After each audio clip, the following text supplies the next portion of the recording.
kukhona olala ungadlile izolo, kukhona ovukayo namhlanje ungazi ukuthi ngizodlani today, kukhona somebody who doesn't know how they're going to face this new month esiqalayo. And there are those who have actually given up and saying, you know what, Lord, I am ready to just end it all. It never has to come to that. You know, that thinking also fike kuyona yokuthi wena you'll rather not wake up ngakusasa. Kukhona omunye ofisayo oseyinhlungwini ofisa ngathi uNkulunkulu ngicela ungandisele insuku zokuphila.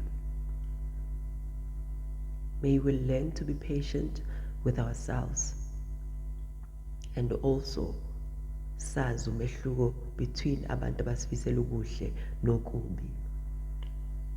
May we never ignore the voices that try and encourage us towards the direction that ekumele sihambe kuyona.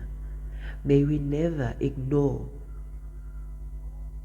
that thing ekusuka ikhuluma nawe ngaphakathi kwena ukuthi yazi ngiyayenza lento le kodwa ngiyazi ukuthi uma ngabe ngizokhuluma nomuntu oso ayisoze yaphumelela, uma ngabe ngizocela usizo umuntu oso ayisoze yahamba ngendlela.